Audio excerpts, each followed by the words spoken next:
Europe 1, la France bouge. La pépite. Ça va, Raphaëlla ?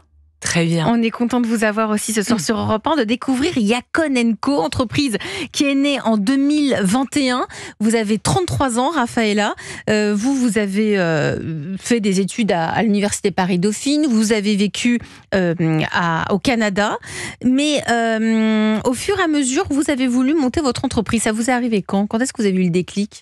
J'ai toujours eu une flamme entrepreneur en moi. Ouais. J'ai toujours voulu monter une boîte, mais il me fallait une mission. Parce que moi, je ne suis pas capable de vendre n'importe quoi. Il faut que je vende quelque chose en quoi je crois.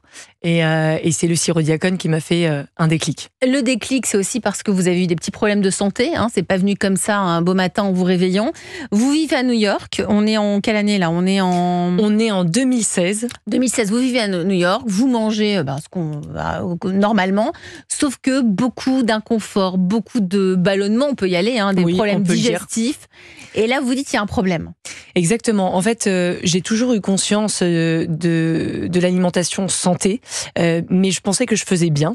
Donc, je consommais du sirop d'agave tous les matins dans mon granola bowl avec des petits fruits. Et on nous a toujours dit que le sirop d'agave, c'était super bon pour la santé. Tout le monde nous dit ça, oui. Mais en fait, c'est le packaging vert qui induit en erreur, parce qu'en fait, le sirop d'agave est très riche en sucre et il est très calorique, aussi calorique que le sucre blanc. Ça, j'aurais jamais cru. Et oui. Donc vous dites finalement le sirop d'agave, c'est pas la meilleure solution. C'est mon médecin qui me le dit, oui, gastro-entérologue que je suis allée voir pour mes problèmes de digestion, et il me dit en réalité, le sucre provoque des inconforts digestifs et vous consommez en fait du sucre tous les matins puisque vous consommez du sirop d'agave. Donc vous faites vos petites recherches, surtout vous arrêtez le sucre. J'arrête. Alors moi, je suis assez radicale avec les décisions et j'ai décidé du jour au lendemain d'arrêter totalement le sucre. Mais je reste quand même hyper gourmande. Donc en fait, ça a été 1 an où effectivement j'ai retrouvé ma digestion normale, le ventre plat, etc. Mais en réalité, j'étais pas très heureuse parce que j'aime trop le goût du sucre, j'aime trop les gâteaux et le matin, le petit-déj doit être sucré pour moi. Alors comment vous découvrez ? Alors d'abord vous allez pitcher Yacon & Co et ensuite vous allez nous expliquer comment vous avez découvert ce Yacon & Co et comment fonctionne cette entreprise, donc je le rappelle, qui a à peine 3 ans. Est-ce que vous êtes prête pour le pitch, Raphaëlla ? Je suis prête. Allez, top chrono, c'est à vous. On vous écoute. Donc, on va pas se le cacher, on essaie tous d'éradiquer le sucre de nos placards. C'est vrai. Mais il faut être honnête, avec plusieurs enfants et soi-même un amour pour le sucre, on a du mal à s'en défaire. Et si je vous disais que vous n'aviez pas besoin d'arrêter le sucre, mais juste consommer le bon sucre ? C'est le sirop de Yacon. C'est une alternative saine au sucre 100% naturel, biologique, faite à base d'une plante. Il se présente de manière liquide, mais il ne change ni la texture, ni le goût des gâteaux qu'on fait au quotidien chez soi. Il permet simplement de les alléger parce qu'il est 2 fois moins calorique et il est beaucoup moins riche en sucre que le sucre blanc et il est super gourmand. Donc ça veut dire qu'on peut continuer à la maison à faire son fondant au chocolat, son gâteau yaourt, ses cookies, mais sans les méfaits pour la santé du sucre. On a déjà 100 000 clients. Si vous voulez découvrir notre sirop Yacon ainsi que notre super livre de recettes sur notre site internet, c'est yacon.co qu'il faut taper. Merci Raphaëlla Nolot pour le pitch. Pile 1 minute. Fondatrice de Yacon & Co. Elle a fait mieux que vous, Pierre Hermé et Karine Nebo. J'ai été biberonnée à ça. Vous avez été biberonnée au pitch. Comment vous découvrez le Yacon ? Le sirop Yacon. Le Yacon, c'est ma rencontre avec Thierry et Clément, qui sont mes 2 associés actuels. Thierry est diabétique de type 2, donc il ne peut pas consommer de sucre. Donc il avait le choix entre les alternatives édulcorants artificiels, comme par exemple l'aspartame, qui sont cancérigènes, ou alors consommer des alternatives qui sont quand même très riches en sucre, comme par exemple le miel et le sirop d'agave, comme on en parlait tout à l'heure. Et en fait, quand il a fait la découverte du sirop de Yacon, justement pour éviter d'avoir des pics de glycémie et prendre soin de sa santé, il nous en a parlé à Clément et à moi, et il nous a dit, voilà, en fait, on n'est pas obligé d'arrêter le sucre, il suffit de consommer le bon sucre, et en plus, il est vraiment super bon. Et c'est vrai, il est bon ? Et il est très bon, et d'ailleurs, on pourra faire une dégustation tout à l'heure.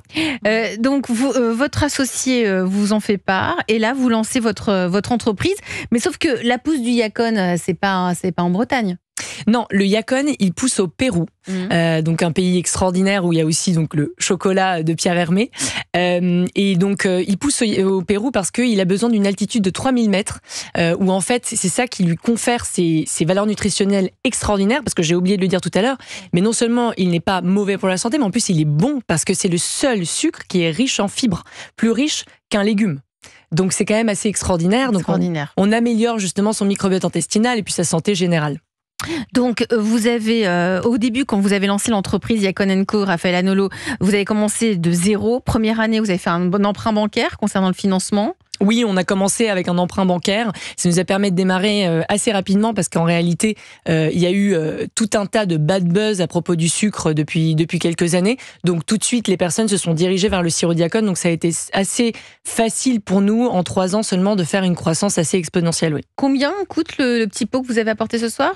Il coûte 9,90 €. 9,90 € et on le met où ? On le met dans les gâteaux, on le met c'est plus le sucre en poudre qu'on met, là on met une cuillère dans un gâteau et c'est bon. Exactement, en fait il est liquide, donc ça peut être un petit peu intimidant, surtout en France on n'a pas l'habitude de consommer un sucre liquide, mais il ne change ni la texture ni le goût des pâtisseries. On le met dans ses fondants au chocolat, dans ses gâteaux yaourt, les madeleines, les cookies. Karine Nebo, vous êtes la patronne de Caviari, vous connaissez ? Oui. Alors je connais parce que d'autant plus qu'on a fait un essai dans nos délicatessen, dans vos épiceries, qui a cartonné et donc je tiens à vous l'annoncer que vous pourrez encore le retrouver dans nos délicatessen. Et vous l'avez goûté, parce que franchement c'est topissime. Et ça marche bien alors, Raphaëlla ? Ça cartonne. Et d'ailleurs, si vous voulez le trouver en délicatessen ou à la grande épicerie de Paris, c'est dans une bouteille jaune. Oui. Voilà. Et c'est en magasin bio et sur notre site internet que c'est ce pot jaune. Voilà. Il est vendu partout en France. On n'est pas obligé d'être à Paris. Partout en France, dans plus de 1500 magasins bio et Naturalia, Biocops, Bio c'est bon, SoBio. Et vous avez créé des emplois en plus, Raphaëlla. Vous êtes combien là en France ? En France, on est 15 et au Pérou, on est une 20aine. Donc vous employez des personnes au Pérou pour le sirop Yacon ? Oui, parce qu'on a notre propre usine de fabrication, parce qu'on est vraiment des perfectionnistes et on veut absolument avoir le meilleur sirop Yacon sur le marché. Donc on a décidé de tout produire nous-mêmes pour être sûr qu'il n'y ait pas d'additifs ou de choses bizarres qui soient rajoutées après. Bravo, énorme coup de cœur. Bravo Raphaël Anolo, fondatrice de Yacon &